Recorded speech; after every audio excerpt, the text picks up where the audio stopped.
तर मिशोवरून मी माझ्या स्वतःसाठी काही प्रोडक्ट्स ऑर्डर केलेले आहेत दिवाळीसाठी आणि माझ्या बड्डेसाठी पण. लास्ट इयर दिवाळी नोव्हेंबरमध्ये होती, पण यावेळेस माझ्या बड्डेच्या मंथमध्येच आलेली आहे, म्हणजे ऑक्टोबरमध्येच दिवाळी आहे. म्हटलं चला स्वतःला काहीतरी गिफ्ट करावं, तर मी 5 प्रोडक्ट ऑनलाईन ऑर्डर केलेले आहेत मिशोवरून. त्यातले पहिलं प्रोडक्ट मला आज रिसीव झालेला आहे, तर त्याच्यामध्ये इयरिंग्स होत्या. तर या बॉक्समध्ये मला टोटल 6 इयरिंग्स भेटल्या वेगवेगळ्या डिझाईनच्या. आणि सगळ्यात जास्त मला हे जे डायमंडचे खडे दिसतात ना, ती वाली इयरिंग्स खूप आवडली. मी लगेचच कानामध्ये घातली, ज्या दिवशी आली त्या दिवशी कानामध्ये घातली. खरं तर या इयरिंग्स ज्या आहेत ते मी डेली यूजमध्ये वापरायला ऑर्डर केलेले आहेत. एकदम छान आणि एकदम सुंदर अशा ह्या इयरिंग्स आहेत.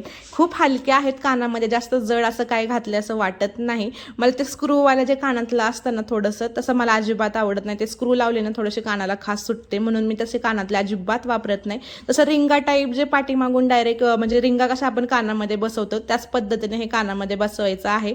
त्याला स्क्रू वगैरे लावायची काहीच गरज नाही. आणि खूप छान आणि सुंदर अशा डिझाईन होत्या.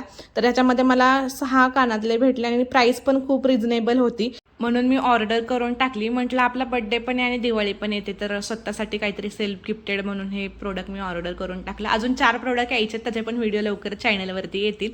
तर हे इयरिंग्स तुम्हाला कसे वाटले आणि सर्वात जास्त तुम्हाला कोणते इयरिंग्स आवडले ते मला कमेंट करून नक्की सांगा. आणि व्हिडिओ आवडला असेल तर आपल्या चॅनलला लाईक, शेअर आणि सबस्क्राईब करा. सोबतच मला इंस्टाग्राम आणि फेसबुक पेजला फॉलो करा. आता आपण भेटूया नेक्स्ट व्हिडिओत. बाय.